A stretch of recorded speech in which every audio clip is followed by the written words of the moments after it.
Rav Zach Truboff and Rav Yehoshua Engelman, thank you very much for joining me today on the Orthodox Conundrum podcast. Hello. Happy to be here. Today we'll be speaking primarily about Rav Shagar's thought and about who he was. And in that sense, I'd like to really start off with our conversation to figure out about each of your connections to Rav Shagar. So personal, intellectual, and so forth. So Rav Engelman, could you begin telling us what your connection is to Rav Shagar? So when I first arrived at Yeshivat HaKotel, Rav Shagar was attracting the best and most profound Talmidim. Some of them even came from Haredi Yeshivot to hearing Rav Shagar's Shurim and Gemara decided that it's worth it. I remember someone who was from one of the most famous Haredi Yeshivot said that every shiur of Rav Shagar in Talmud is like his yeshiva's shiur klali, weekly shiur. And the best Talmid Yeshiva attracted him. I started hearing his classes in second or third year. And afterwards, he invited me to join a small group of Talmidim, including Rav Fruman alav Shalom, and Yibadel Chaim Urukim, Rav Zinger, Rabbi Deutsch, etc., etc., would study with him in his house. This went on for many years, studying with him on Thursday nights. Of course, that maintained a connection, a personal connection, which continued between us until he sadly passed away rather young. Okay, thank you, Rav Engelman. Rav Truboff, how about you? So my connection to Rav Shagar is not a personal one. I first encountered his writings when I purchased Kelim Shvurim, which is one of his early published books, when I lived in Israel almost 2 decades ago. To this day, I regret that I did not have the chance to hear him teach in person, and my connection with him is through his Torah and through the published writings, which I started to read and to study and to teach after I returned to America, and I started over the years to develop a bit of a connection with some of the students who currently are the Ramim, the teachers at Yeshivat Siach, and after I made Aliyah, I had the chance to help run a program there and do some writing on Rav Shagar's thoughts and have a lot of conversations with the students. And I think for me, in many ways, he has become my primary intellectual inspiration when it comes to questions of Torah, religious Zionism. You know, his Torah is the place that I just intuitively find myself going towards. And Yeshivat Siach is, of course, the yeshiva that he founded, I believe. And I'll ask you, Rav Engelman, because like Rabbi Truboff, I have only an intellectual connection to Rav Shagar, certainly far less than Rav Truboff, but he's someone who's really given me lots of sipuk hanefesh, tremendous intellectual nourishment and spiritual nourishment, but I don't know anything really about him on a personal level. Could you maybe tell a story or two before we get into his intellectual biography, perhaps, about what he was like as a person, maybe just so we can know something about him on an individual level? Well, a lot of his bio has been written in various books. It's sometimes copied because it's a pretty brief exposition of his personal history, his path. What I could add personally, I'll say on a very personal level, although my connection with him went on for many, many years, I think I felt this, seeing more aspects of his warmth, his care, his, I'd say, his specific brand of being a tzaddik, even more so when I was going through a very hard time, and I'd go to talk with him, on Shabbatot after davening, Vatikin, he used to go for Kiddush. And it was then I think I felt, probably because of my need, how he was able to do what I think teachers, mentors, or tzaddikim, in fact, and I use this word with great caution, are called on to do, meaning to provide a place for other people, a place which is personal for them, for which they can see the world or their lives differently. So I experienced that warmth. I also experienced his humor and various aspects of his character. In our Thursday night meetings, of course, there'd be not just serious, in-depth learning. There'd be humor, there'd be jokes, there'd be sometimes at his expense, as it should be between close students and teachers. And he was always interested in developing more in various directions, whether we decided as a group to do a drama class in order to discover ourselves and him to discover himself more, or various other directions. In other words, I think that he really was able to facilitate and empower people to do what we're all called on to do in life, which is to experiment. that's what the meaning of regression in a psychoanalytical point of view means. It means to be able to go back to the age of 2 or 3 where we aren't afraid to try everything with the hope, our parents hope usually, that we won't kill ourselves in the process, whether it's eating dirt or anything we're trying. And that's what life is supposed to be, experimenting and trying various new directions. And you really empower people personally in that way too. That's very interesting, Rav Engelman, because, sorry, Rav Truboff, yes. Yeah, I just want to add one thing. Again, I did not know Rav Shagar personally, but I've spent a lot of time talking to students older and younger about their relationship with him. And I also have a friend who's been collecting stories from many, many different people who knew Rav Shagar. And one thing I appreciate that comes through when I talk to his students is the way in which Rav Shagar was complicated. And that Rav Shagar did not hide the fact he was complicated. And he did not hide the fact that his life, his personality, his commitments had contradictions in them. And the fact he could wear that openly is something truly profound, because most tzaddikim, these people who get that title, are most Rosh Yeshiva, right? Their job is to hide those contradictions as much as possible to present an ideal. And the fact that Rav Shagar could embrace those contradictions and show that life was complicated and that there are many times difficult questions don't have answers. It can make things difficult, but there is something, at least for me, truly, truly refreshing to encounter a religious leader, thinker who's able to do that. I agree entirely with Rabbi Zach. I'd also add, when I was not yet 20, a very famous Rosh Yeshiva in Jerusalem advised me to go to Rav Shagar's shiurim, saying that Rav Shagar, who wasn't yet 30 then, comparing him in depth to Rav Soloveitchik, and I don't think he was off the mark. And in personal ways, I remember just a very small vignette when once I was maybe in my early 20s, and he came over to me, asked me if I'd like to go on a certain shidduch, which his wife wanted to suggest. And I said to him, do you think it's timely for me yet? Maybe I don't need to go do that yet. And he, in inimitable way, said, yeah, maybe you're right. Maybe you don't need to do that yet. Like within one sentence, suggesting doing A, but opening the possibility to doing the other. And it was obviously very clear to those who asked the advice that whether he said, I think you should do A, or whether he was opening possibilities, he was completely open to doing the opposite and not thinking that if he thought that one path was the best way, that would be right. Completely opening possibilities. There's so much in what you both said now that I want to explore as we go on today. One of them is this idea of experimentation that Rav Engelman mentioned, or the complication in or the contradictions perhaps in his personality that Rav Truboff mentioned. Because when I read the essays of Rav Shagar, I see ideas that come from all over, everything from Kant to the Matrix. And I'm curious if you can each comment perhaps on what you think are some of the primary influences that affected him in an intellectual way, both in the Jewish world and beyond. Rabbi Truboff? Sure. So, one of the things that, we know Rav Shagar, at least for those of us who do not know him personally or as a Rosh Yeshiva, we know Rav Shagar as a religious thinker, as somebody who, taught Machshavet Yisrael. There's an irony there in that Rav Shagar did not, at least from what I've been told, did not primarily see himself as a thinker. He saw himself as a Rosh Yeshiva who gave a Gemara shiur, as Rabbi Engelman pointed out. That was really the core of what he did and his identity as a teacher of Torah. And in the context of teaching Gemara, right, again, what marked him was his ability to draw upon different ways of approaching the Gemara, whether it's traditional or a little bit more historical critical or more existential or more creative or more literary, and try to show how each of these, shows something essential about the text and how they can potentially be woven together to find truth in Torah. And I think that same thing applies, that same approach applies to what we associate with his, machshava, which is with his engagement with Jewish thought. I tend to see him as somebody who is animated more by questions and ideas than than certain commitments to a specific thinker, and therefore I have to work out exactly what that thinker thinks. I tend to characterize his thought as drashot, and I mean that in the best possible way, because what drashot do is they take Torah and they connect it to the reality of life. Right?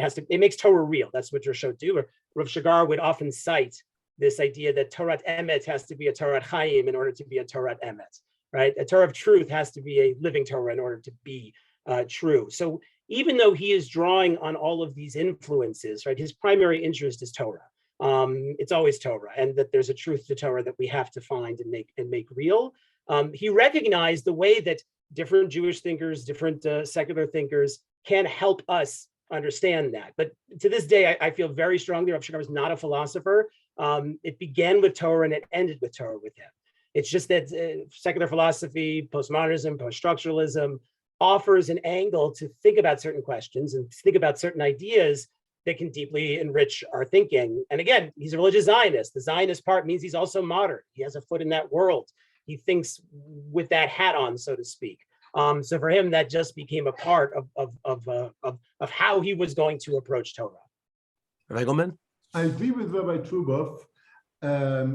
Certainly his main occupation, even when he was very profoundly teaching and dealing in mysticism, whether it's through early medieval texts, whether it's through Kabbalah, whether it's Chassidut, and he studied Kabbalah in his youth with great masters, the main proportion of his time he would spend preparing his Shiurim in Gemara.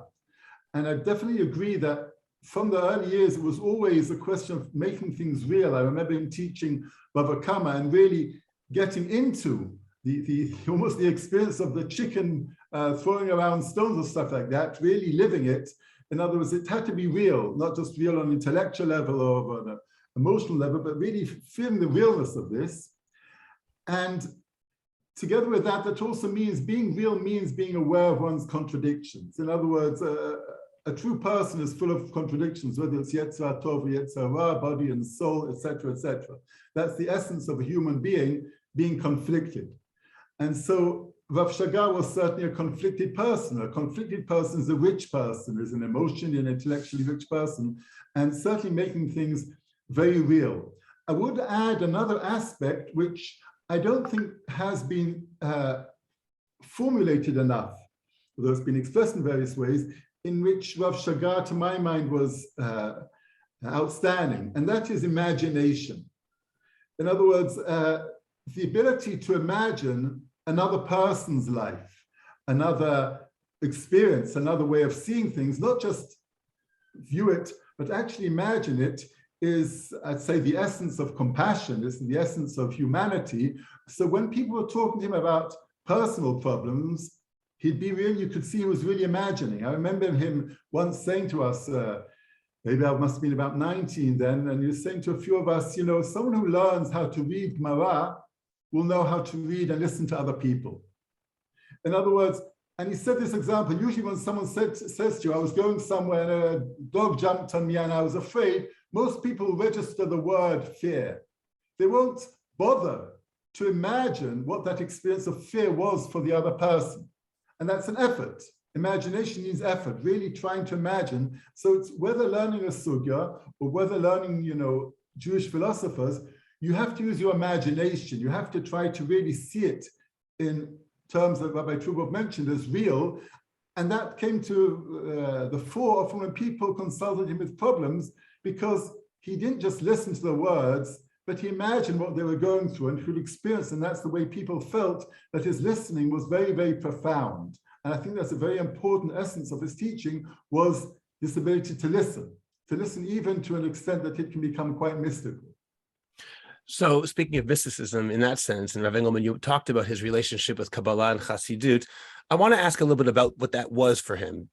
It obviously was a centerpiece of his general thought. He has, or at least we have now, books of his shiurim on Likutei Moharan by Rabbi Nachman of Breslov, on the Baal HaTanya, as well as in almost every essay, there's some reference to either Shvirat HaKelim, the breaking of the vessels, or other Kabbalistic ideas, the dialectical tension between Chochmah and Keter, et cetera, et cetera.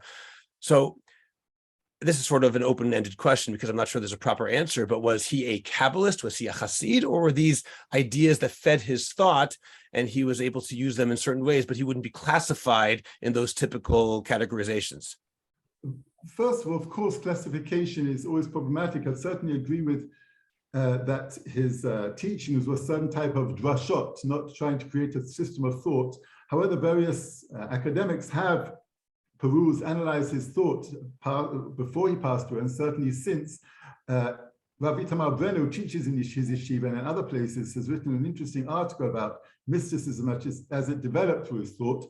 Mysticism, as he describes it in a rather day-to-day way.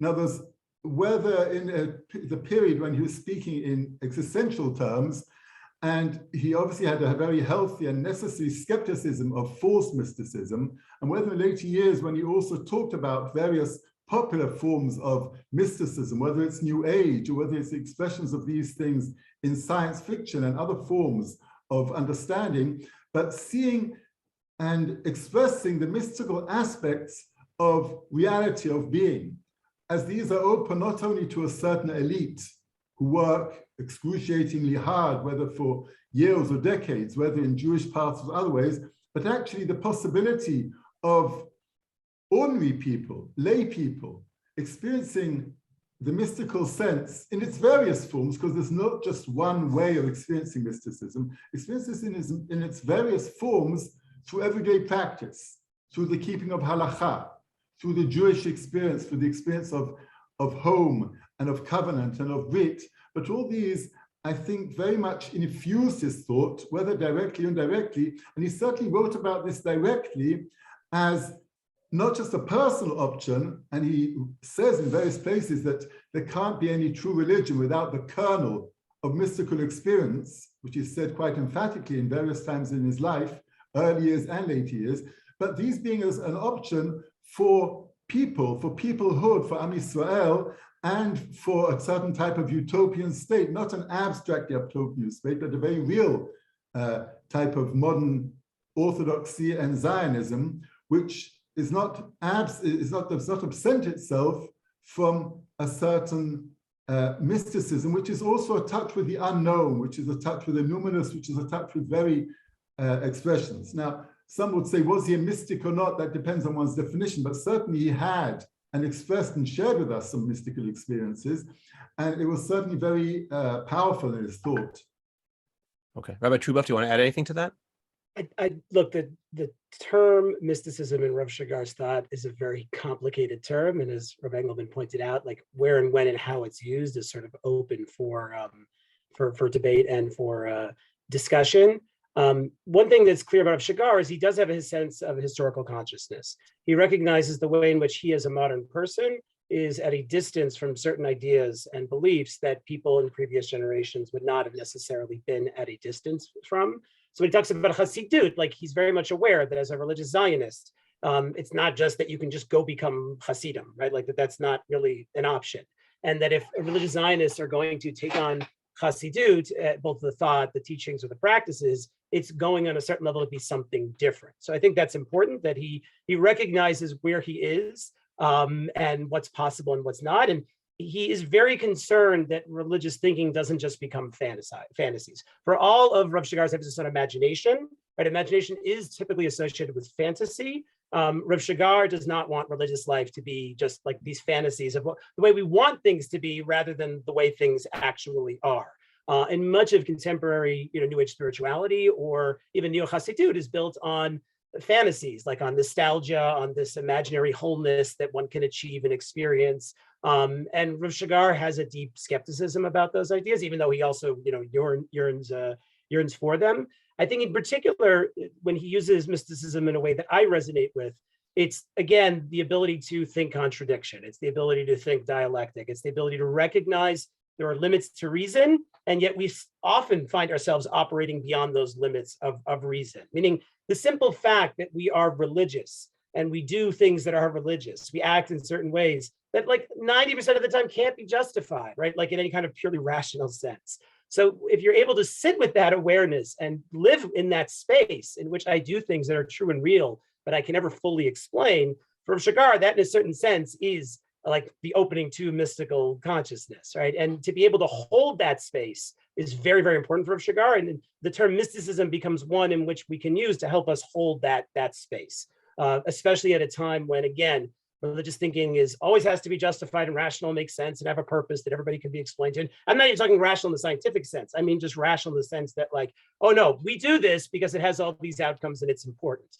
I mean, no, but we just do this because we do this, right? That's a realization that we have to be able to live with as Jews, and it's one that is often very hard. But mysticism, that kind of language, helps us move closer in that direction at times. I'd agree also with the word contradiction. and add that contradiction is not necessarily contradiction on the same level. It can be complementary. And they're opening up to whether postmodern awareness or science fiction was ways of saying one can see things differently. One can imagine different ways of seeing things, which are possible, which are different. And of course, certainly he was against anything false, anything sham, anything fake, anything shallow or superficial. These were things which he taught us nonstop, the quest for authenticity, which was the kernel of many Hasidic teachers, especially the school of Pshischa and Kotsk. This quest that things have to be real and authentic and not just imaginary, as Rabbi Truboff pointed out. That's all very interesting, and it kind of leads us directly into talking about his specific ideas, the ideas that he promulgated. So I'll ask both of you, given that I'm not going to say he published many books in his lifetime now, there's a library of books that have been published after he passed away, but what topics or teachings do each of you find, I'll either say most compelling or most important for the world we live in now? Obviously, this could be a conversation on its own that could take several hours, but just maybe an outline of a couple ideas that you find very, very important. Rabbi Truboff, why don't we start with you? Sure. So one of the things I really, really appreciate about Rav Shagar's writings is that he follows what is referred to in contemporary philosophy as the linguistic turn.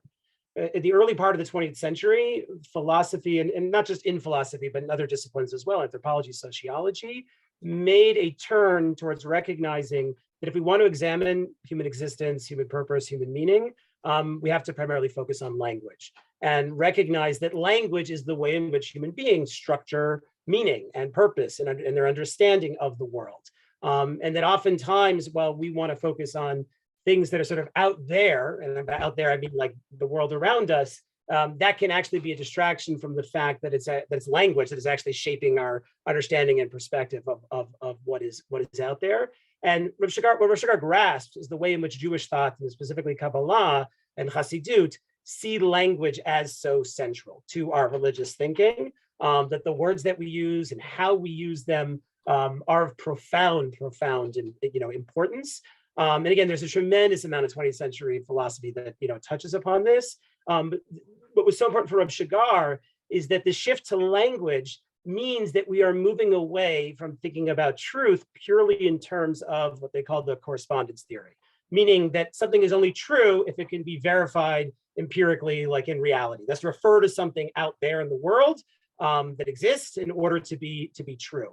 And the turn to language helps us move beyond that, at least somewhat, because again, a lot of what we say, a lot of the meaning that we construct with language isn't something that is automatically verifiable or corresponds with something so obvious, yet at the same time is as real as could possibly be. So his turn to language and the focus on language and the way that language shapes our religious reality, I think is very profound and important. It helps us move beyond certain questions about history and objectivity that are traps on a certain level. The other thing I'll share that goes sort of hand in hand with that Rav Shagar also develops very carefully, and again, very much drawing on Kabbalah and Hasidut, is the idea of brit, the idea of covenant. That what defines who we are is the way we are bound to other things, other people, and ultimately to God and to Torah, right? To be in a covenant means that you have a relationship with something in which you don't know where you end and the other begins. And it always comes with commitments. It always comes with commitments that bound who you are and what you do. And Rav Shagar, thoroughly explored the idea of covenant, particularly in our relationship to Torah, relationship to mitzvot, and relationship to God, and relationship to our very Jewishness. And I find that, again, that type of language profound and meaningful, because on a certain level, it gets at the way that we all experience the world, right? We're not rational beings that assess the truth value of options and then choose which one is going to best achieve specific results that we want, right? We do that some of the time. We don't do that a lot of the time, right? But we live our lives according to the commitments that bind us and that provide meaning for us and that are there whether we like it or not, and that are often inescapable, right? One of the things I know Rabbi Engelman is an analyst, right? You could argue that psychoanalysis is in many ways a methodology of brit. It's about discovering the brits that you have, and it's about learning how to make a real brit in real time. And to me, that is, the heart of what it means to be a Jew. And I was a shul rabbi for a decade. And when I think of the issues and the questions and the dilemmas that I dealt with right? Almost always, distilled down to, questions of brit. Like, what are we committed to? What is defining us? What is driving us? Who are the people who are on the recipients of our commitments? Who are the people that, when they call, we feel we have to answer, right? These are the questions that, the issues that the idea of brit gets at. And for me, they're fundamental to what it means to be a Jew. And I so grateful for Rav Shagar for helping me really, really see that. I love and agree with what you said. And you mentioned how to make a real brit, and I'd also add possibly how to make a brit real.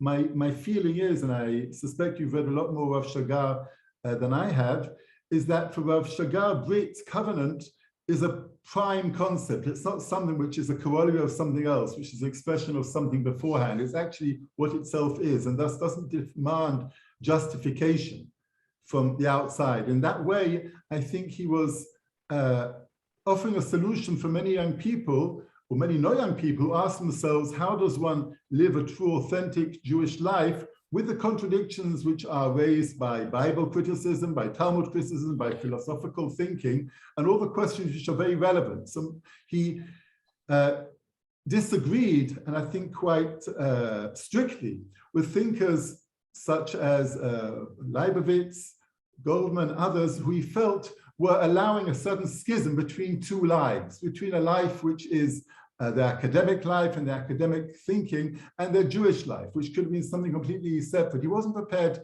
to, I think, tolerate, because he felt there's going to be something false there if you leave that, and it has to be explained in different terms in which a person can live a type of, as much as possible, harmonious life, and a life which is authentic and not pretending in any ways.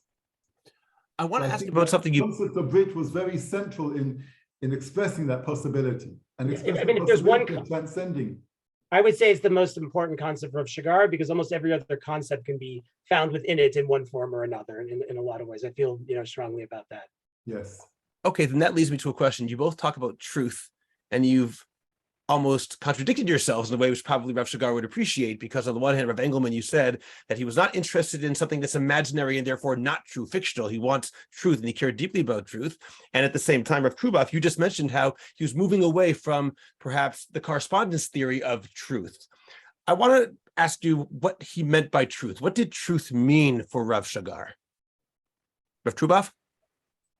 It's a very good question. Look, there are different ways to conceptualize it. There's the sort of existential notion of truth, which is a truth of, as Rabbi Engelman was mentioning, about authenticity, right? Those things that I feel because I know them in my kishkas to be true, because they're the things that are the guiding principles of my life, and I live them, every day. That's one way to think about truth. But there's a little bit more of a post-structuralist or psychoanalytic dimension of truth that he gets at, which is not so much the things I know that are true because I feel them in my kishkas and they represent the authentic version of myself. There's another dimension of truth, which for Rav Shagar is that which is like we can't escape. Meaning there are things about ourselves and our relationships to others, our relationship to Torah, about the way we experience God in our lives, that we just can't escape. It's not about us, right? And that there's a dimension of truth that we have to internalize that is about that which is inextricable and inescapable for us, right? The things that we can't abandon, whether we'd like to or not, right? The things that, again, we're willing to die for, or perhaps maybe even more importantly, that we're willing to live for, that we're willing to give up everything to live and make sure that they can endure. But once we're in the plane of either of those things, right, the existential truth or sort of the more psychoanalytic truth, we are well beyond the way in which the word truth is often bandied about in contemporary society. And it's a problem, because what Shagar is trying to articulate is a way to operate that is fundamentally different than the kind of discourse we will use in academia, in the workplace, or even in the synagogue a lot of the time. And it takes real work to make a space for that kind of language, right? We want to talk about things that are, again, either rationally proven or instrumental, like they allow me to achieve certain things in reality, right? Rav Shagar is saying, no.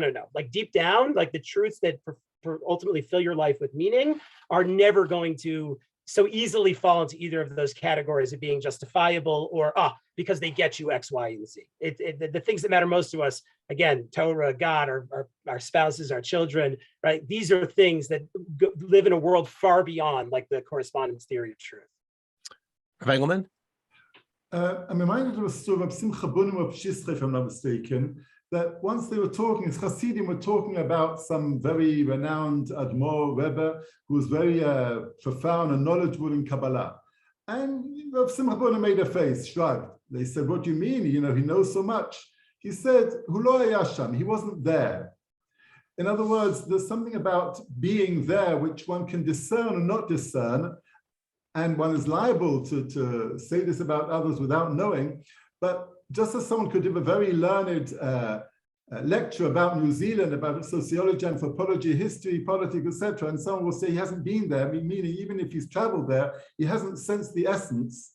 So this sense of someone being there, not being there, runs through a line through many Hasidic texts, whether it's Rav Nachman, which Rav Shagar learned a lot of others, and the awareness that it has to be something very true, and it connects to the term which is very common and very justifiably popular in psychology, which is a true self. It's a term coined by Winnicott, but many other psychoanalysts expressed it in various ways. In other words, a person having a true self or full self.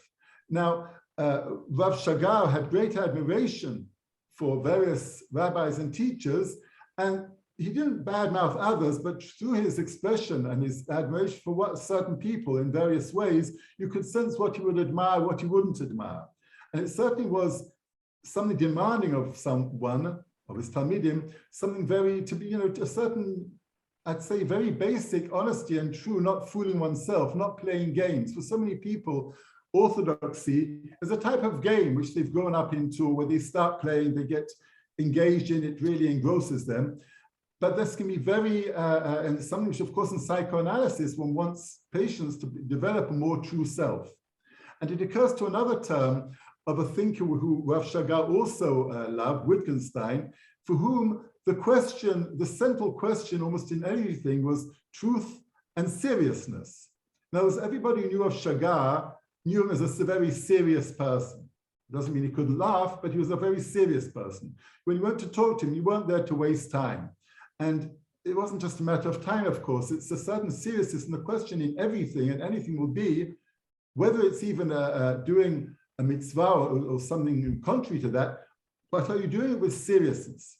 Are you playing around with this serious, something which a person can stand by their actions in a deep and profound way? And I think everybody who met Rav Shagar knew that he was demanding of those who learned by him, who knew him, a very profound seriousness. In your descriptions of Rav Shagar's attitudes towards truth and the correspondence theory of truth, etc., and perhaps I'm wrong in saying this, please tell me, I'm throwing this out as a possibility. It sounds like Rav Shagar was moving away even more than previous thinkers had already from the style of thinking of medieval philosophers like the Rambam and Moreh Nevuchim. That sort of understanding of Judaism as a philosophical system, at least from what you're saying right now, it sounds like Rav Shagar really had a completely different understanding of what the role of Torah/truth is in our way of thinking. I'm not trying to say that he argued against the Rambam. I just mean that he perhaps moved in a different direction. Is that accurate? I don't think it was moving away so much as rereading them. In other words, it wasn't moving away, and he taught Moreh Nevuchim or Maharal or other Alba and various thinkers all along, but he was reading them in a different way than they had been read before, reading them with all the wealth and breadth and depth of modern thinking, of postmodern thinking, of existential thinking, of psychoanalytical thinking. In other words, it's not moving away from this so much as saying these people are also saying things which may sometimes, not always, concur with the ways he was seeing things in general. Right. I mean, I'll say this about particularly the Rambam. The Rambam believes that knowledge and faith can be proven. The Rambam doesn't only believe knowledge and faith can be proven, he believes that knowledge and faith is only worth something if it can be proven, right? So that's not necessarily the framework in which we operate. Certainly, after Kant, the idea that we can prove an infinite God is a very hard claim to make. But at the same time, the Rambam is maybe more so than any other medieval or even early modern thinker, is also aware of the limits of reason, and also aware that when it comes to God, right, God exists beyond language, right? God exists beyond sort of the way in which our normal conceptual thinking functions, which means that Rambam at the same time thinks does think things need to be proven, but is also saying God exists to a certain extent beyond proof, right? That's the problem, right? That's the dialectic in the Rambam. And I think Rav Shagar is very sensitive to that.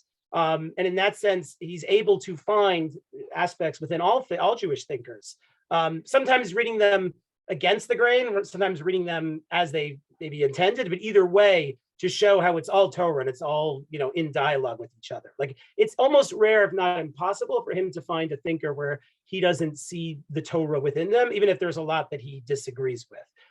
Assuming it's not an overly ideological discourse. I think what Rav Shagar doesn't want, or has a real hard time with, is thinkers who, again, think that there's a simple narrative that can be put out there and that captures the totality of things, right? Part of what makes the Rambam such an incredible, amazing thinker is that it's a guide for the perplexed, right? To be perplexed with the Rambam means to be caught between the truths of philosophy and Torah. That's literally the definition of being perplexed. And the whole book is to go back and forth between trying to alleviate contradiction, not always so clear that we actually do it. And that's what, again, makes the Rambam a thinker who's so worth exploring. But I think Rav Shagar has a hard time. And he is critical, for example, of some of the students of Rav Kook who present a very, ideological, one-dimensional, narrow religious vision, which they claim provides, all the answers. And it's just a question of lining up and, saying, please, let me do this. And I think it's very hard for him to see the Torah in that, because again, I think those of us who see ourselves as students of Rav Shagar, that's not really what Torah is at all, like that kind of approach. And unfortunately, in times of crisis and transition and difficulty, simple answers that offer themselves as providing wide-ranging solutions are very, very appealing. And we're all kind of pulled that way, even those of us that are sensitive to this. And I think, Rav Shagar would always, trying to be pushing us to, recognize there's other layers here, other factors that we have to take into consideration. Last point I'll make, there's in the more recent book, Briti Shalom, there is a dialogue in this book with Rav Meidan during the Second Intifada. Rav Meidan, who's the Rosh Yeshiva of Gush, who wasn't Rosh Yeshiva at the time. And Rav Shagar takes a surprisingly, not critical, but like complex perspective to the Second Intifada and what is happening and what is the Israeli response to it. It's not necessarily like he's embracing, the Palestinian struggle, but at the same time, he is seeing a lot of complexity in it. And he is sharing that directly with Rav Meidan at a time when you'd think like Israelis are dying in suicide bombings. Like there's only one answer, right? Like defend, we know who the enemy is. We have to, rally the troops. We have to realize the suffering. And even there in that moment, Rav Shagar is willing to show that there's contradiction. And I found that very profound and courageous. I mean, maybe it wasn't in the context. I don't know the context well enough the dialogue took place, but in the Second Intifada, it was a very difficult time. And to see him try to bring that level of complexity to it was, it was inspiring to me. Even if I don't agree with what he said, just the willingness to do that in that context. And we need leaders who can do that for us. I just add that during the Second Intifada, he was driving to and from Yeshiva, which is Yeshiva, is just next to Bethlehem, just next to Bethlehem, and he was certainly afraid, as people who traveled with him would evidence, he was certainly afraid of being hit. Once his car was stoned on the way to teaching in the Yeshiva of Rav Meidan. It wasn't as if he was outside of this conflict. He himself was suffering it, was afraid of consequences, and yet he was able, as you say, to see this in a complex way and not a simple way. There's one piece we haven't mentioned, and I do want to just highlight it because it's important for me. Rav Shagar's experience during the Yom Kippur War, and I say this because he wrote about it. He made it in some ways a cornerstone of his thought. That whole episode in his life is very foundational for a variety of reasons, and not just for him, but clearly he sees it as symbolic. The rupture that took place during the Yom Kippur War is not just in his own life, but symbolic of Zionism in Israel as a whole. He is sent to the front on the second day of the war. And again, Israelis had no idea what was going on during the Yom Kippur War. Everything came out of nowhere. There wasn't mass communication. It was Yom Kippur. People didn't know how dire things were. Only in recent years has there been a full accounting of how terrible it was. Rav Shagar was sent to the front on like the second or third day, up to the Syrian front. He was a part of a tank unit. He went right to the front in the Battle of Nafach. His tank was hit. It was hit by rocket fire. He managed to throw himself free of the tank. His two friends who were in the tank died, people he knew well from yeshiva. And so their loss and his trauma was, touched him on a profound level. unironically, he went to the off the battle and was actually rescued later that day from Rav Meidan, of all people.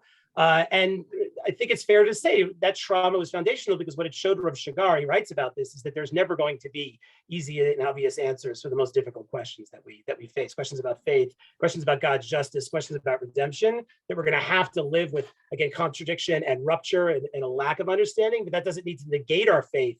It can actually open up the possibility to a faith that's maybe in some ways more real. And to Rabbi Engelman's point, Rav Shagar, I can say this, he had PTSD from his experiences during the Yom Kippur War. This is what I've been told. And there were incidents during the Second Intifada when there were stones thrown at his car. And this wasn't just like the fear or the terror of that. He carried it all with him. So when he's talking about these issues, it wasn't just, a theory or just this is what we're experiencing now. They touched on, the deepest part for him, and he took them, very, very, very seriously. I remember a drasha was giving on, I think it was a Friday night in Shivat HaKotel, a piece which I think maybe has appeared in one of his books, but he started off a certain paragraph saying the grass is very green next to the burnt out tank. And he was describing himself lying next to the burnt out tank and yet seeing the beauty of the green grass growing there. And as Rabbi Truboff said, trauma, and especially from a psychoanalytical point of view, trauma is a very central theme. Many theorists say every one of us has experienced trauma in early infancy at the age of 1 or 2 or 3, but traumas we aren't aware of, and often they remain buried deep down. And some people, unfortunately, and some would say even fortunately, have had things which re-arouse the very basic trauma, which is prior to the trauma which possibly can cause PTSD. I'd be very hesitant to use the word because often it has many ramifications. It can be severe, it can be light, it can be a person having flashbacks once every few years under that category, or some people are totally unable to relate. And certainly Rav Shagar was able to relate, and certainly he spoke about the trauma. But the trauma is sometimes something which makes a person very real. And often the trauma, the deep trauma, makes and forces a person to discover what, for lack of any better word, I'd say, discover the monster in ourselves, discover various parts of ourselves. Meeting one's Yetzer Hara isn't the facile meeting one's desire to eat more, or to have more sex, or more honor, or more money, or fame, or things like that. It's meeting something far more intrinsic and deep in ourselves, without which a person, well, I'd question if a person could really call themselves a Tzelem Elohim if they haven't met these parts of ourselves, which trauma actually does raise in ourselves. And Rav Shagar was certainly someone who faced and spoke about those things and was prepared to bring them to the fore also. I just want to raise one more point, that if I had to sort of define a relationship for Rav Shagar between trauma and this other idea we've been talking about, which that of Brit, one thing I think we have to understand is Israeli society and its history has been marked by trauma, but it's also been marked by a desire to sort of, bury the trauma in the closet or under the rug, right? Because it's happening so often, right? Whether it's in the army or whether it's in terror attacks or a million, comes at us from all sorts of directions.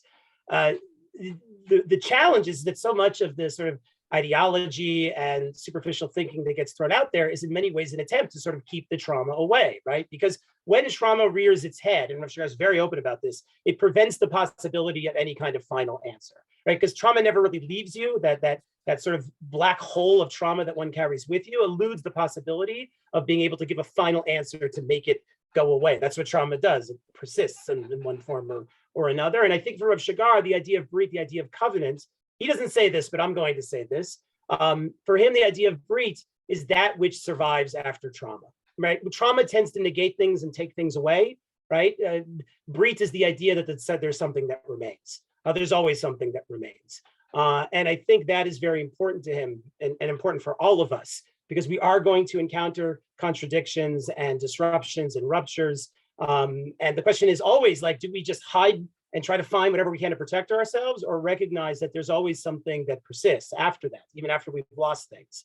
And that is what Brit, enables for us. And I think, that is something that Israeli society as a whole, needs to grapple with in many ways, is that how do we deal with the fact that these traumas are real, and they do in certain ways negate the truths that we think about ourselves, But on the other hand, there's always that which continues, right? The Jewish people have always continued. That's what we do throughout many traumas and more, because Breed enables that.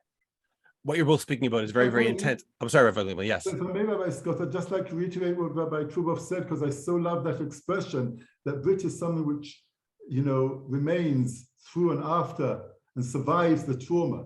And just to reiterate something you were saying, in the first years of the first decades of the Israeli state, and I came to Israel as a child still in the first, 25 years of the state, there was a narrative going on, as you say. There was ideologies, and it facilitated society in one way or another with all the differences, with the right and left, etc. But there was a certain common narrative which held things together until, as you say, things were quite shattered by the Yom Kippur War in various ways. And then what does one create after one's prepared to meet the trauma? And one's talking also the trauma of the Holocaust, which Rav Shagar's parents went through and was denied or was pushed aside, was covered up by various narratives and ideologies in building the state. And so in those years in which Rav Shagar was at that point of turning point, he was prepared to look further, as you were saying, and talk about what survives these various traumas. I think you stated it beautifully. And again, his life was marked by the Yom Kippur, but his parents were Holocaust survivors, the Yom Kippur War as a young adult, and then the final trauma of the Hitnatkut and his own illness, right? And again, I wasn't there for Rav Shagar during the Hitnatkut or his own illness, but he was always oriented towards that there's something that remains, right? That the Hitnatkut is not the end of religious Zionism, but it has. You're referring to the withdrawal from Gaza. Yes, but it forces us to have to rethink religious Zionism. And even Rav Shagar's own illness is not the fundamental end of what it means for him as a human being, right? Like, as it says about tzaddikim, Rabbi Engelman called Rav Shagar tzaddik, and I do think he is that, right? That their siftot davavot bekever, right? Their lips, continue to move in their graves through their Torah, right? So, and I think Rav Shagar showed, even from what I've seen through the suffering of his illness, that did not take away who he was and what he believed and what he lived for. And I think if one thing we can learn from Rav Shagar is exactly that, how we can continue in the face of things that seem like they would make us want to, cover our ears, bury our heads in the sand and say that's the end. Certainly so. When I use the word tzaddik, and to the end of his life, he was trying in his way to facilitate creation of a better society, or bring about Geulah. And he said that in so many words, that he wanted to bring Geulah. He was intent on that, not in a grandiose way, but as part of this effort which everybody is part of, or hopefully is part of. And together with that, when I say the word tzaddik, I'd say that what I mean by that is not only, but also that a tzaddik is someone who can't be compared to other people. A tzaddik is someone who creates his own ethics.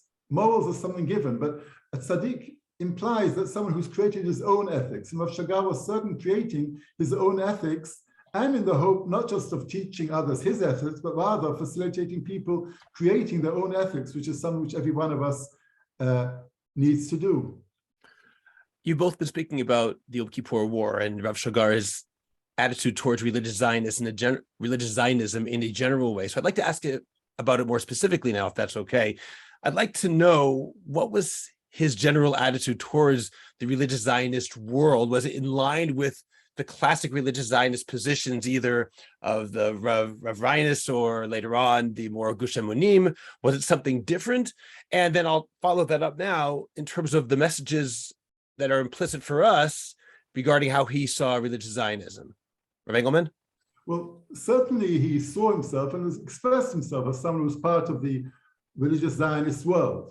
And he certainly was and saw himself as a Talmid of Rav Kook in various ways. Not only Rav Kook, but also Rav Kook. He was also deeply connected, not only in family ties and not only in ties of learning, to the Haredi world. I remember at the Brit of one of his sons, Rav Sholem Eisen came, who was one of the big Talmid Chacham heads of the Eidah Haredit, and he came to honor Rav Shagar, and he said, I remember him saying in his accent, in translation, I want to tell you that Rav Shimon is a very great Talmid Chacham scholar, and he repeated that. In other words, he was firmly rooted and with ties and with connection, with affinity and with love for the Haredi world, with what it expressed, for the authentic things which did exist there, together with the sham. And together with that, he always saw himself and was part of the modern Orthodox world.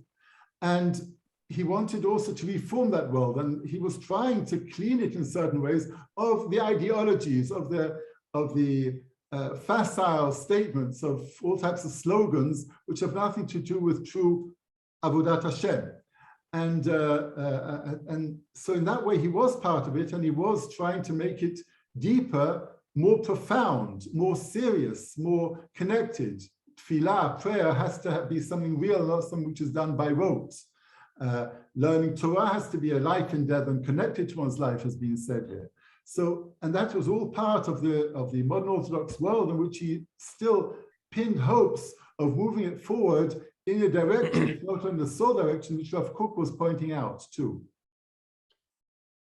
Right, so, yeah, no, I'll say a couple of things. I think, look, Rav Shagar grew up in the generation of those born just after the state, who now, went on to head many of the institutions that exist today. And it wasn't a group where everybody went to yeshiva and everybody went to Hesder and everybody, went on to become rabbis, which sometimes feels more common today.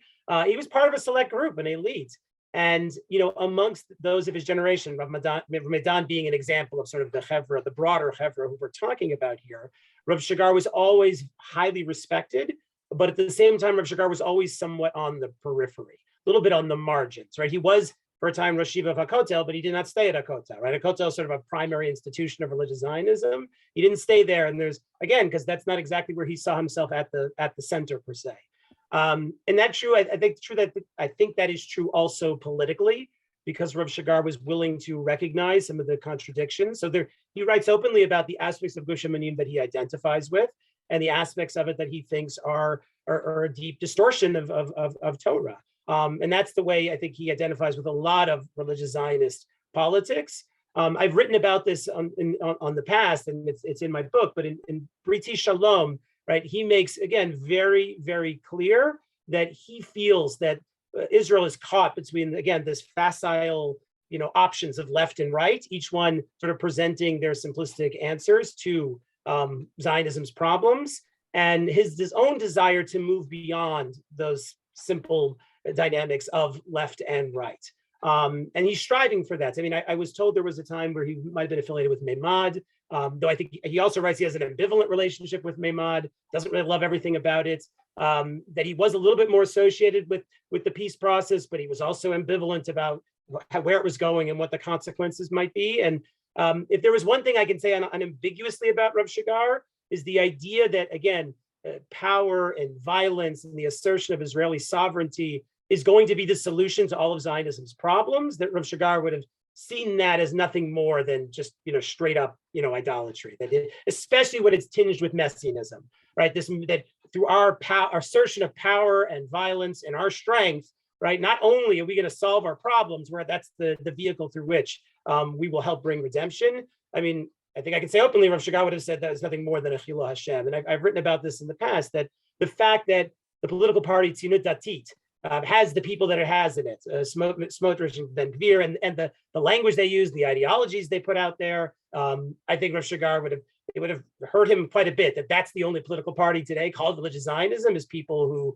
who talk like that, because that's the antithesis of everything that he writes about and taught, especially from his students, right? One of the things that is so impressive about his students is the way that his Torah influenced them to build bridges with those who are profoundly different, whether it's with Palestinians in the territories, or whether it's with Israelis on the other side of the religious spectrum. And to try to move beyond left and right, to recognize we have to be in relationship with those that are profoundly different from us. These were animating forces and Rav Shagar's political thinking, and there's certainly the lessons that I take and the lessons I try to teach my children, that we have to be oriented towards those truths if we're going to even begin to attempt to address the profound dilemmas that Israel and Zionism and the Jewish people face. Rav Engelman, do you agree with Rav Truboff's take on this? I have to vehemently agree. I think it's so true. I so identify with what you're saying, that he would have seen these directions which are racist or supremacist, which admire, brute force and power, which don't want to be in dialogue. He would have seen them, as you say, as Avodah Zarah. And I think that the variety of his thought can also, as you were alluding to, be seen through various Talmidim, students of his, some of whom have become Rosh Yeshivas, heads of very well-known yeshivas, One of them is now head of one of the educational committee of the Knesset, and it heads Herzog. Others who developed directions of poetry. In other words, his students were some of the first who started Orthodox, even yeshiva students, were men and women, writing poetry, going in directions of culture and art, as some of his closest students did, which were all part of his Torah, being engaged in the world in its fullness, not seeing it as an enemy so much, and not seeing it just as a vehicle towards something else, but experiencing it in a religious way, whether one's doing art or writing or academia, etc. All these being part of one's brit and one's connection with Hashem and with Torah. Rabbi Truboff, I want to ask you a question about Rav Kook. You just wrote a book entitled Torah Goes Forth from Zion, Essays on the Thought of Rav Kook and Rav Shagar. And you mentioned Rav Kook, and I've seen in what I've read from Rav Shagar, definitely I acknowledge what you both have said, that he saw himself as a Talmid, a student of Rav Kook, but it doesn't mean that he accepted everything that he said, full stop. He understood Rav Kook as the father of religious Zionism, the father of a lot of what we're doing now. But at the same time, I believe he said, I'd like to ask you if this is accurate, I believe he thought of Rav Kook as someone whose ideas are very important, but in some ways, perhaps they don't speak to us in the same way that they spoke to people back in the 1920s and 1930s, that perhaps we need to move to take Rav Kook's thought and move beyond it and use it as a starting point, but not necessarily as a finishing point. Rav Truboff, is that accurate? No, I think that's definitely accurate. And Rav Shagar wrote very openly a couple of articles in which he is sort of trying to work through his relationship with Rav Kook as a father figure. Rav Kook is the father of religious Zionism. And for Rav Shagar, that term father carries a great weight and significance because fathers, parents are where we draw our identity from. And to be a son means you have had a father, right? You have a tradition that was passed down to you from one generation to the next. But as Rav Shagar is also deeply aware of, right, parent-child relationships are always fraught, and there's often what we call Oedipal dynamics there, right? There's profound conflicts. And what Rav Shagar does in his writing is argue very clearly the way in which Rav Kook's thinking is the foundation of his thought, the foundation of the religious language that he uses, but it is not the end point. And that's what children do, right? Children take what their parents give them, ideally, and they bring it forward. And a good parent does not want their child to be an exact clone of who they are. There are parents who want that, unfortunately, but that's not what I think we all know what a good parent should want for their children. And I think for Rav Shagar to be able to say Rav Kook is a father is a way of affirming that identity and that Torah, but also recognizing that it has to be taken forward. And like all children, he criticizes Rav Kook, the limits of his thought, and less so Rav Kook's the immediate context of his thoughts, but the way in which his thought continues to be used, exactly as you said, as if the questions and answers that Rav Kook developed in 1918 are sufficient to answer the questions and dilemmas that we face today. And what Rav Shagar says, and very beautifully, he says, Rav Kook would be the first one to acknowledge that, right? Rav Kook would be the first one to recognize that Torah Shebaal Peh continues to move, right? Like as much as we carry it with us, and are still connected to the past. And I think the way that Rav Shagar navigates that dynamic with Rav Kook is very powerful and very inspiring, because it's so easy to see the intellectual forebearers as people we just can take from but need to separate from, right? This is Harold Bloom's anxiety of influence, right? Every great poet has to sort of kill the previous poet that they're sort of drawing upon. That's not the Jewish approach, right? Masoret means you have a parent, you have a grandparent. You're going to be a parent, and you're going to have to pass it on to children. Again, Rav Shagar's concern is when it becomes a superficial ideology disconnected from reality, and when it leads to the kind of thinking that is deeply unethical towards the other. The last thing I'll say is that if there's an engine of Rav Kook's thought, it is the belief in redemption and geula. And Rav Shagar is very clear that there is no religious Zionism without some sort of messianic spirit animating it. And I think that's very important, because again, that could be the moment where you walk away from the tradition, so to speak, right? But he's saying, no. Like, I can't be a son to Rav Kook if I excise that out of the Torah. And so much of his later thinking is, especially after the disengagement from Gaza, is what does redemption still mean? How can it still be an animating force in religious Zionism without inexorably moving us towards, violence and further, and knowing exactly what's going to happen next and further suffering? Rav Engelman? Well, when Rabbi Truboff mentioned the messianic spirit, which is inspiring it, I think that's an appropriate and exact way of describing it. In other words, it's not like a waiting for Messiah in the same way that maybe various Hasidic groups or other groups believe. We're just waiting for Messiah to come, so much as trying to connect to the Messianic spirit, which inspires, which gives life, which vitalizes thought. In other words, a thought moving towards something which is already inside of it. It's a deeper connection. The Messianic spirit, not as something which is extraneous to us or transcendental to us, so much as something which is in ourselves, which is in the world, and that needs to move things forward. That needs to be a powerful force. So I think it definitely is connecting to the Messianic spirit. And I think part of that, and I'm no expert in Rav Kook's thought, but I'm certain that Rav Kook didn't want people to go around quoting him so much as showing them a way of thinking which will inspire them to have their own ways of thinking. And Rav Shagar was certainly doing that, being inspired by a certain geist, a certain spirit, but obviously thinking further as children should do with their parents' thought. So I'll just add one other point, is that in Rav Shagar's later books that were published in his lifetime, right before, and even the final letter before he passed away that was written for his students, he signs off Tzipiya Yeshua, right? That there's this anticipation of redemption. And anticipation, as Rav Engelman pointed out, has two meanings. It can mean to anticipate can mean to look forward to something that will happen, but anticipate can also mean to make that a future present, meaning to anticipate, it means to already act as if it's already here. And those dimensions are have always been part of Jewish messianism. For Rav Shagar, the ability to anticipate it, not just in the future, but in the here and now, what he helps show us is how that can look for religious Zionism without it immediately being connected to questions of what hill are we settling, who's in charge of what, and who's really in charge. To help us think through messianic anticipation in a different way is a profound contribution that is, without giving it up. It's very easy just to give it up and say, okay, we got a secular state, got to make the best with what we do, with what we have. Rav Shagar says if we do that, we're not religious Zionists anymore. And his willingness to hold on to that, that's part of his breed with religious Zionism. That's what remains after everything, right? We don't give that up. That is who we are. And these weren't just words. I remember being with some other students of his at his bedside. It must have been probably about 2 months before he passed away, and he said periods of feeling better and worse. And in response to something which someone said, he said with great passion and force, "You don't understand. I want to bring the Geulah." And he wasn't saying I personally, as Rav Shagar, he was saying this is the endeavor which we need to be involved in. It was a passionate cry for us to continue trying in this endeavor, which is maybe an eternal endeavor, but can't be forgone just because it's something which has no end. We don't have that much time left, and there's so much more I want to talk about. Perhaps we need to meet again at some point in the near future. But before we leave, I want to ask you a few more things. One of the aspects of Rav Shagar's thought that I've found, one of the aspects of his thought that I have found to be most striking is his absolute fearlessness, which both of you have alluded to and mentioned explicitly as well. He's willing to confront whatever questions are bothering people. That doesn't mean necessarily he had answers, but it means he didn't ignore the questions or pretend they didn't exist.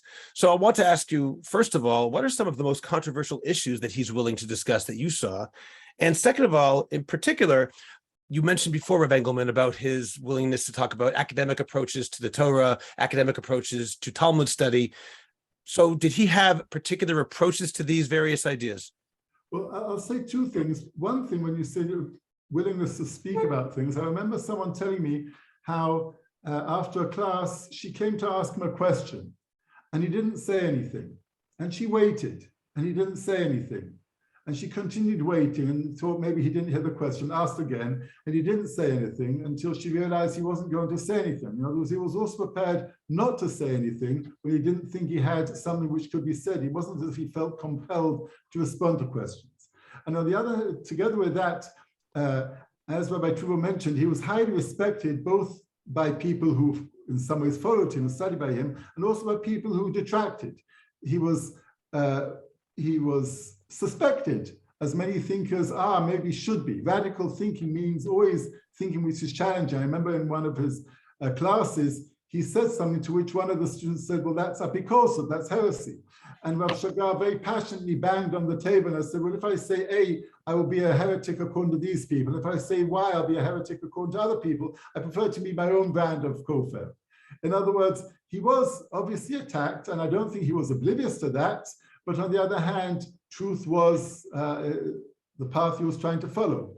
And so he was suspected in various ways, and I think he would have encouraged people to challenge him and ask him these questions, which is part of what a good teacher should be. A good teacher should be someone who encourages the questions and leaves questions. And faith, according to Rav Shagar, to my understanding, wasn't something which is there to give answers, so much as something which is to give us ability to live with the questions. Because deep, profound questions maybe have no answers, but emunah can give us the ability to live with them rather than to be distracted by them. Right. And just to pick up on that, again, one of the more foundational influences for Rav Shagar is Rabbi Nachman, and that is, what you just gave over is in some ways a summary of, Likutei Moharan Samach Daled, right? This idea that there are fundamental contradictions without answers, there are fundamental questions that don't have answers, that they are sort of written into the fabric of creation itself, and at the same time, our initial response that needs to be shtika. That's the thing about silence. That's the thing about Rav Shagar. You look at everything that he's written, and even Rabbi Engelman telling you these stories, everybody's coming to talk to him. You'd think he's the kind of rabbi who wants to pontificate on everything, right? That was not Rav Shagar. Rav Shagar was in some ways a little bit more withdrawn, reserved. He would speak if he was spoken to. He would answer if he was asked. But he was not somebody who just assumed, like, I have the answers for everything, just let me make it all work out for you. So that ability of shtika is almost unheard of for rabbis. Like, that's what we do, is supposed to talk. And when people ask questions, we're supposed to have the answers right away, right? His ability for tzimtzum, which is at the very heart of the contradictions of existence itself, as Rabbi Nachman teaches us, are essential for him to be able to, again, say something real. But the precondition that is to know what you don't know. But even in that place where questions don't have answers, faith can still be real. That's what Rabbi Nachman, Rabbi Nachman teaches us. And I think for me, again, probably radical teaching is his pushing us to realize that faith does not need to be grounded in something that is rationally or objectively true, and his willingness to really interrogate and explore the reality of faith from a variety of different perspectives. It's not that it's just a leap into the absurd. It's not like, that's not what he's advocating, but what he is advocating is the recognition that there is a dimension of it that is always going to be on some level ungrounded, even as there is language and Torah and mitzvot and commitments that help fill that space, right? There's always going to be a dimension of it that exceeds our ability to understand and explain it, and we have to be deeply self-aware about that and own up to that. The other thing I'll say too is that in my book I make this connection, how in their lifetimes both Rav Kook and Rav Shagar were compared to Rabbi Meir, right? Rabbi Meir, and I think it's a wonderful parallel. Rav Kook was compared to Rabbi Meir by the Ger Rebbe, and again, and Rav Shagar was actually compared to Rabbi Meir by Rav Amital. And in both cases, it was used as both praise, because Rabbi Meir was the greatest, rabbi of his generation, but also a little bit of wariness and ambivalence, because as we know, Rabbi Meir learned from Acher, right? He learned from Elisha ben Abuya after he became a heretic. And the Gemara makes clear in Eruvin that the other rabbis, the other peers of Rabbi Meir, they couldn't really understand everything Rabbi Meir was saying. It didn't really make sense to them, and that was probably why they were ambivalent about it. They didn't want to teach his teachings. But again, Rabbi Meir's greatest gift is embedded in his name, right? This Meir means to, the Gemara says this, that it means to bring light, that Rabbi Meir was able to bring light to darkness. And the people who are able to do that are profoundly inspiring, but they are also radical, because everybody else sees darkness. And if you're in a place where you only see darkness and somebody's screaming they see light, right, you're probably going to think that they are crazy. But if they enable you to see that light as well, then you probably are going to realize just how holy they are and their teachings are. And again, the Gemara actually concludes that initially Rabbi Meir's teachings were not taught in heaven, and eventually not only were they taught, but God actually refers to Rabbi Meir as Beni, my son. He's the only rabbi who gets that honorific. So there's a sense of that there's a radicality to Rav Shagar that makes people wary, and that's understandable. But I think just as Rabbi Meir's teachings became part of the Masoret, I firmly believe that Rav Shagar's will as well, exactly because of that gift to see light where others see darkness, and we desperately need that. Engelman, do you want to add something to that? Well, you've given me a wonderful gift, Rabbi Truboff, in which referring to his being able to be silent. I mean, that's mostly what I try to do as an analyst, listen rather than I thought speak. about that, yeah. So maybe in that way, in my very small way, I'm continuing this path. I'm reminded of one of the early years when he was teaching Hakotel, and some people criticized Rav Shagar because of a certain, one of his many Talmidim, wouldn't say a close Talmidim, who stopped keeping mitzvot and stuff like that. And I remember one of the very orthodox and traditional rabbis in Yeshiva, Rabbi Freiman, saying, people are seeing things from the wrong way. Without Rav Shagar, this person would have not had God anymore. And this person, even though he's not keeping mitzvot, but Rav Shagar facilitated God for him being far broader than any terms. And this also touches on what you were talking earlier about his interest in language. In his later years, he was reading certain books about psychoanalysis, and he saw the aspect of the real, Lacanian term, as contrasted with the imagined and the symbolic, as a place where there is, as Rav Nachman implies, only silence. It's not a place of words, but it is a place very, very, very, very real. In other words, this Torah of Nachman, in Rav Shagar's teaching, it wasn't just an historical thing that before the world there was emptiness, but before consciousness, there's unconsciousness, and even that's only a start, and there's something very real, and being prepared to go into that, it's not just darkness of depression, it's darkness because there's no words and concepts, but it is a place which can transcend the various dialectics. For example, you were mentioning earlier Maimonides between philosophy and Torah, which could be an expression of dialectic between objectivity and subjectivity, in which in various writings, again, Rav Shagar was suggesting ways of transcending it, in touch with deeper levels. And of course, without depth, we're left with a very shallow Judaism, a Judaism of do and don't, and this is right and this is wrong, and judgment, rather than a place of deeper chesed and profound harmony, which allows those things to be there, but isn't just remaining on the surface as seeing people only what they do, but demanding this depth, which was, I'd say everybody who knew Rav Shagar knew that they were called to depth. So you both are now presenting me with the perfect opportunity to ask about religious pluralism in Rav Shagar's thought, because as you both mentioned, Rabbi Nachman Samach Daled 64, which Rav Shagar commented on, and that he talks there about religious pluralism. And Rav Engelman, what you just said, that God is far broader than any term. That obviously also leads to the question of God versus religion not being necessarily synonymous. So if you could both just comment your takes on how Rav Shagar saw religious pluralism, and I mean that in two ways. Number one, both vis-a-vis Judaism versus other religions, and also in terms of different divisions within Judaism, different movements, so to speak, within Judaism itself. What was Rav Shagar's attitude towards other religions and other religious movements in Judaism? Well, I'd like to say that within Judaism, and he was questioned about his attitude to conservative reform, he did feel, and he said this quite clearly, that the true continuation of the Judaism, and as he placed himself as part of this orthodoxy, as part of this brit, as part of this covenant, as a continuation, he did feel that is the most authentic path, as the path of Talmidei Chachamim, the path of scholars who he admired. In some ways, even though he wasn't, say, someone whose main role was posek halacha, was just giving halachic decisions, but he felt this is an epitome and an example of the type of character which is developed by halacha, by observance, by being part of these rules and norms. And he didn't personally see the possibility of this developing from other paths, even though he didn't negate them as certain paths within Judaism. He didn't believe they would produce the passion, the depth, the breadth, the authenticity, which he felt can grow and can sprout from an orthodox path of life, halachic path of life. And he was quite clear about that. He wasn't saying everything goes. Regards to other religions, I'd say I think it would be almost impossible for a true thinker to read, to be touched, to be affected by other thinkers who are not Jewish, whether they're philosophers or whether they're thinkers from the East. And he also did peruse Eastern ways of thinking, which are often defined in general terms as Buddhist, though of course that's a very generic term. We're talking about Eastern ways of thinking. He did read these things. He had respect for them.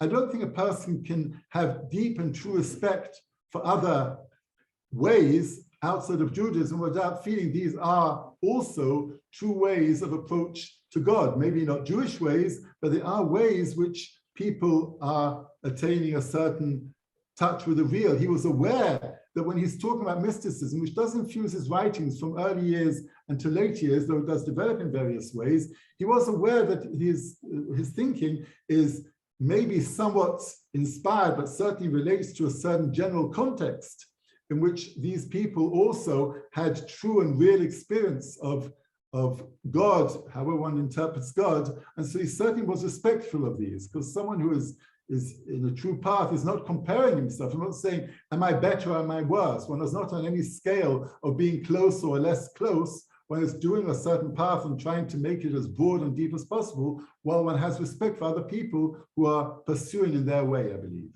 Rav Truboff?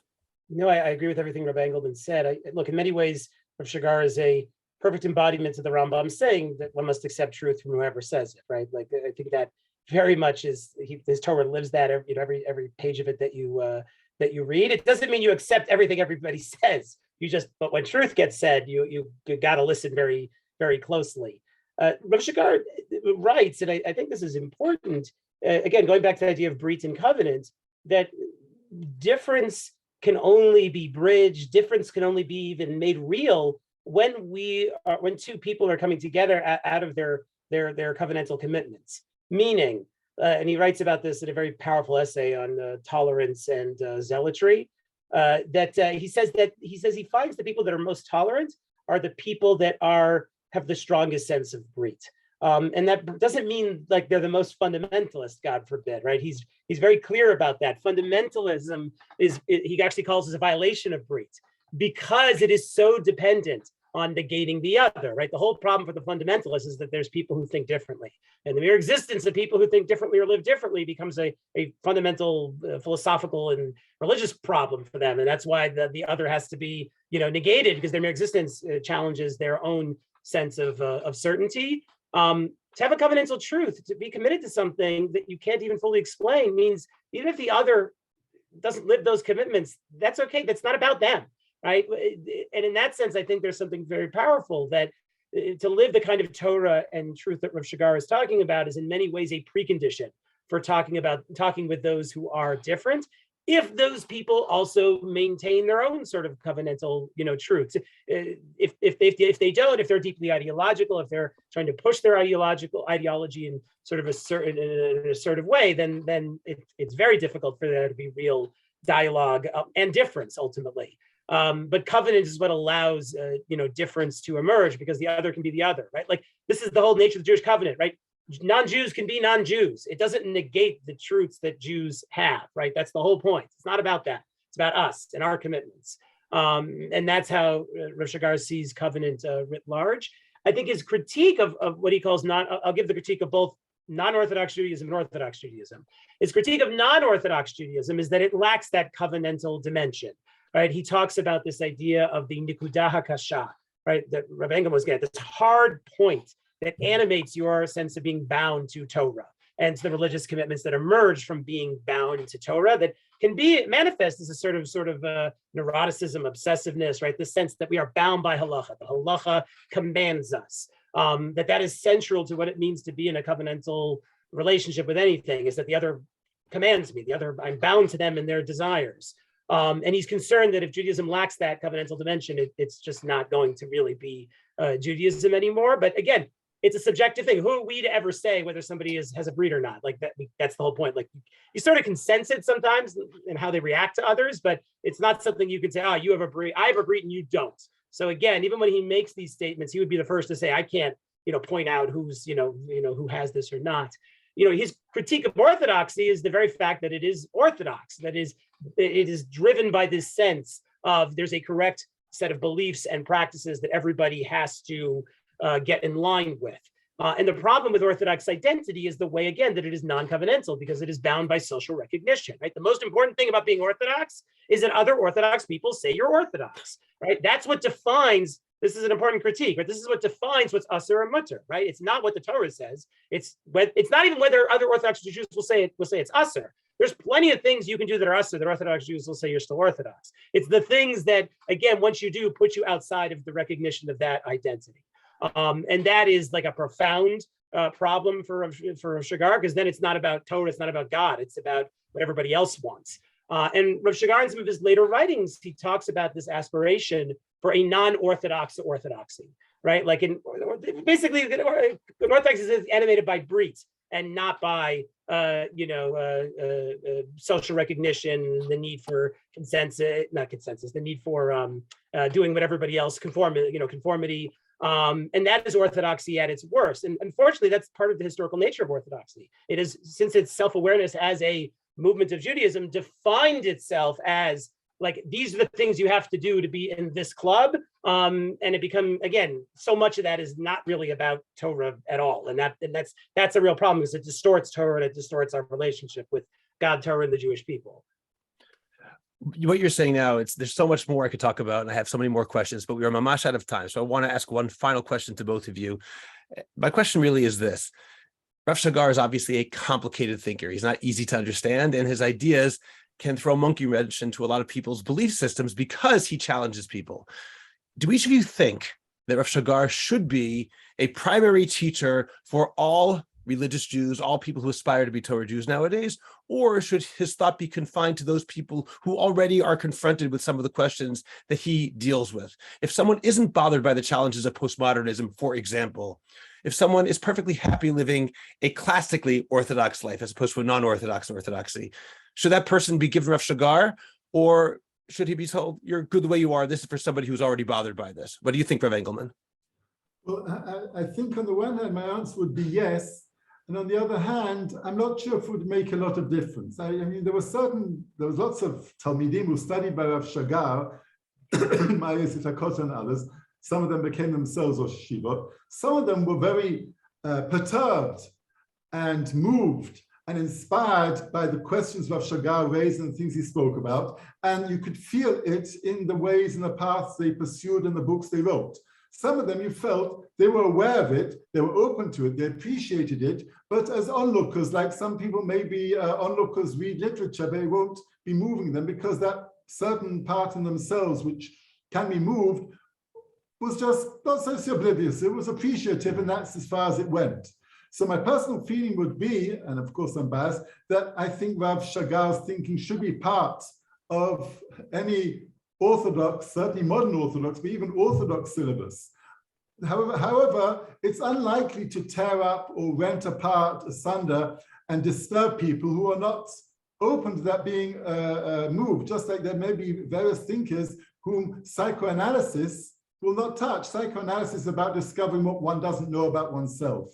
True thinking is about discovering not authorizing one's thought and finding proofs of what one already knows, so much as having those beliefs challenged. So I personally think that it has the potential to enrich every person, to make their orthodoxy, to make their Brit, to make their observance, to make their Judaism, whether it's modern Orthodox Judaism or ultra-Orthodox Judaism. And there are many, many ultra-Orthodox yeshiva students and others who are reading Rav Shagar's books, who are inspired by them, whether on the quiet or not. And so they are moved by these things. And then the people who, it won't move them, it won't tear them apart, it won't do what it did to many people who certainly needed it like water for their thirst. So I certainly believe that it's good to teach it to everybody, and I don't think it will affect everybody. Rabbi Truboff? I very much agree with Rabbi Engelman's take. I will say that when the students were working on editing the writings to be published posthumously, they told me this. They really weren't sure there was going to be an audience for these writings. In Rav Shagar's lifetime, he was a somewhat known figure, but again, operated primarily on the margins. And people knew there was something interesting about his Torah, but they didn't really quite have a grasp of what that was. So when they're working on the editing, they just don't know. Like, they're going to put this out there into the world, and maybe 5 people will read it, and that'll be it. That'll be the end of Rav Shagar. They were honestly shocked by how much interest there has been and continues to be in the Torah. I mean, for them, the publishing was an act of faith, an act of love and an act of faith, clearly, to their Rebbe. And that's part of the reason I have such tremendous respect for it, because it was an act of Brit, right? Like, they're out there in a place where there's just no justification, but they know this is what they have to do. I think in the Israeli context, it's going to have a lot more interest, again, because of the language barrier that exists, for English speakers. For me, I often point this out, that Rav Shagar isn't going to go away by the simple fact that if you want somebody who has addressed core issues, religious Zionist issues, issues of faith, issues of Torah, in a sophisticated way, you literally have nowhere else to go. Meaning if you're a person that is bothered by bigger questions, you're going to have to go to thinkers from over 50 plus years ago to see what they said on it. And you're not going to be that satisfied. But if you're going to look and see, well, what is somebody who's like close to my reality actually saying about this in a serious way? You're going to have no choice but to open up Rav Shagar's books. Like, it's just like you don't have an option. There's nobody else. So I think that's going to prove some of his enduring relevance. And when you go to Yeshivat Hesder and you look at the Mekomot, the individual places where students sit, you'll see a lot of Rav Shagar's Sfarim. It's like, so, even in places you wouldn't typically expect it. Now, I don't think they're necessarily grasping everything out in them for a variety of reasons, but they are drawn to it. And I think that is, incredibly meaningful. There are a small group of Haredi students who come to Siach to learn Rav Shagar's writings, even to this day. Very, very big Talmidei Chachamim. One of them is like a Dayan in a Hasidic community, for example. There's something about the Haredi world that sort of senses the Torah's emes, Torah's Chaim of Rav Shagar, that in some ways the religious Zionist community, minor Orthodox community still struggles with. But I think Rabbi Engelman put it really well. For the people it speaks to, it will speak to them. And for the people that it doesn't speak to, they're just happy to kind of leave it alone. And I think that's fine. Like, I think that's the way truth is a lot of the time. Like, those who will find it will find it. And those, look, I get a little bothered when people want to denigrate Rav Shagar or say he doesn't really have anything to say or that's relevant. Just let truth do its thing, right? As God throws truth from heaven, it breaks into pieces, but as it says there in the Midrash, right? From the earth, truth shall rise. And sometimes you just got to let that happen. I see that with Rav Shagar's Torah, that the truth of it is emerging, not all in one place, not all at one time, but that's the nature of truth. Kutzker says this, right? Like, you can only bury the truth for so long before it finds its way out again, right? Like, it will. And I think if Rav Shagar's Torah is true, then that will continue to happen. Is it for everybody at all times? Should it be part of every yeshiva Hesder? Should everybody give a shir on it? That I'm not so sure about at all. But if you find it that it speaks to you and animates you, then you should teach it, because that's the way Torah works. And my hope is that more and more people will find themselves animated by it. They'll want to learn it and find whatever part of it they could teach. I would like to add a very small comment, which I believe Rabbi Truboff would agree with. It's not just either or. In other words, Rav Shagar has books about the Yamim Noem, Rosh Hashanah, Yom Kippur, and Sukkot. He has books about Hanukkah, about Purim, about Pesach. And these books, which are for dealing with more specific subjects, not the grand subjects of modern Orthodoxy and Zionism, but specifically they have in them to enrich people who, even if they're not going to be taken with the gamut of his thought, but will certainly enrich their Rosh Hashanah, will certainly enrich their ideas of tshuva, their ability to do tshuva, the experience of Hanukkah and Purim. And these books can certainly inspire people and do inspire many people, even though the whole breadth and depth may be a little bit too much for them in the present. They certainly do enrich people's day-to-day living too. Right. And I think it's very important, I wrote my book on Rav Shagar, and, that Rabbi Engelman teaches Rav Shagar's Torah, in Hebrew to Israelis. Like, there need to be Rav Shagar, let me back it up a second. Rabbi Nachman talks about a tzaddik elyon and a tzaddik tachton. And there's the role of the tzaddik tachton. I'm not a tzaddik, but there has to be an intermediary between the tzaddik elyon and their Torah and getting it out to everybody else. And I think it's not just the students, or it's everybody who sees themselves as potentially a student has a role in helping make that possible. And I think it's really important that people who kind of are drawn to Rav Shagar and grasp sort of the essence of it, particularly as the Talmidim do, to make sure that they get that Torah, out there. One thing that they made a decision to do, I'm not always totally happy with, is that they've published a tremendous amount, which means it's very difficult to know where to start. And there's more coming. I hope sooner rather than later, they will start publishing maybe selections from things that have already been published that are a little bit more accessible. Like, I told them they should publish a Haggadah, because there's Rav Kook's great Torah on Pesach. Everybody buys a Haggadah, and we could, work, distill it and make it more accessible. Like, I think there's some work of that to be, to be done as well. There is another volume of English translations that is coming out in the next several months, which I think has a better selection of things that will be relevant and important. It was with an introduction by Professor Alan Brill, who I know Rabbi Engelman knows, and my friend Rabbi Levi Morrow, who did the translation. So I think for English speakers, that's going to be also another important entry point into Rav Shagar and his writings. And there's more Hebrew works coming out as well? Oh yeah, there's like at least 3 in the next year. There's going to be a collection of Rav Shagar's shiurim on Rav Kook, which is going to be interesting. It's from his earlier years. There's a whole bunch of stuff on Talmud that are still going to come out.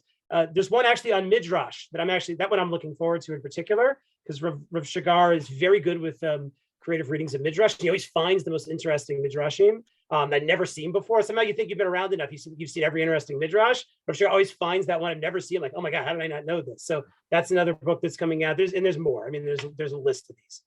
Okay, well, wonderful. There's so much more we could talk about. I am very grateful to both of you. I have been someone who's read Rav Shagar's works, not all of them, of course, but someone who has been inspired by them. But I know nothing about Rav Shagar as a person. You really helped me today to put some of his thought in context, both a personal context as well as an intellectual context, and certainly a spiritual context. And my hope is, as you both indicated now, that more people will have access to Rav Shagar's thought. Perhaps this podcast can do a little bit in inspiring some listeners to pick up a book, pick up one of his ideas, to talk to somebody who knew him or talk to somebody who studies his thought, in order to have some of that depth added to their regular diet of Torah learning. So Rav Yehoshua Engelman, Rav Zach Truboff, thank you both for joining me today. I appreciate it. Thank you.